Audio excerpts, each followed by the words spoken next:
The story of humans.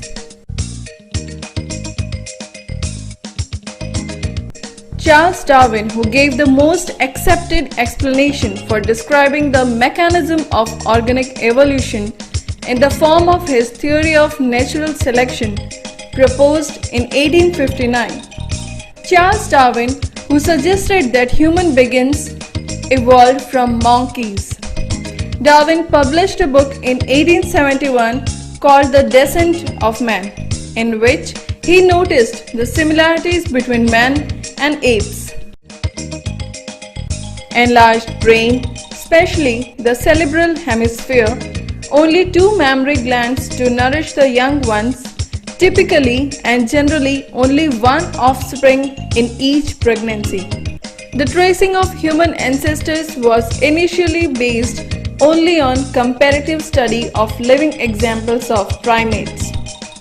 The most reliable and direct evidence for evolution comes from the study of fossils. About 15 million years ago, the ancestors of apes and human probably evolved along separate lines. Modern apes like orangutan, gorilla, and human ancestors are presumed to have evolved from Dryopithecus. In the course of further evolution, human types developed stronger and straighter legs with feet suited more for walking. Their upright posture was the result of evolutionary changes in the pelvic girdle and associated muscles. These changes, which appear to have occurred about 14 to 15 million years ago, resulted in the arrival of an upright pre-human. This form of pre-human has been called Zinjanthropus. Ramapithecus. Ramapithecus is considered as the true ancestor of modern man. However, Ramapithecus is presumed to have had a wider distribution in both Australia and Africa. About 5 million years ago, a descendant of Ramapithecus appeared in the drier regions of eastern and southern Africa. It has been named as Australopithecus. These forms are considered as first humans. The Australopithecus gradually evolved into more distinctly human-like forms that have been now placed in the genus Homo. The oldest known fossil skull of this genus dates back to about 2.5 million years, and this form has been called Homo habilis. Homo habilis evolved into a more modern form called Homo erectus about 1.5 million years ago. Some forms of this group are described by the names Java man and Peking man. In 1924, a group of Canadian biologists discovered the fossils of a similar group in Peking in China.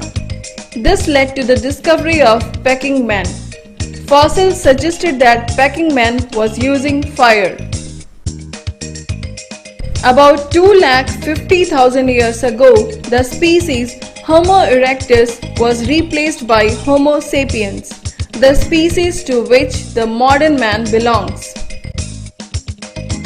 The earliest form of Homo sapiens is commonly known as the name Neanderthal.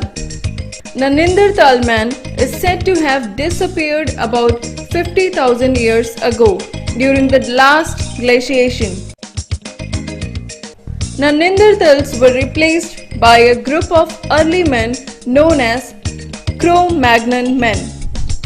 Their first fossil was discovered in a cave in a place called Cro-Magnon. The Cro-Magnon man is presumed to have lived about 30,000 years ago, around the end of the Ice Age.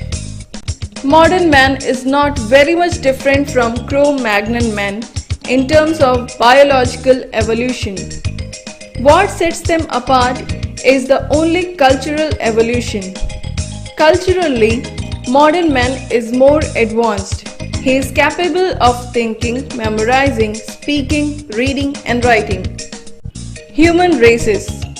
Broadly, the following 5 races have been identified. First one is Caucasoids, which is generally characterized by light skin. Second is Mongoloids, which is characterized by yellowish or reddish skin. Third is Congoids, which is characterized by black skin. Fourth is Capoids, which is characteristic by black or brown skin. Fifth is Australids, which is characterized by brown skin, curly hair, and deep eye sockets. The human races do not exhibit much differences genetically from one another. The races are able to breed among themselves, producing fertile offspring. These races are mainly social categories by which persons can be identified from each other.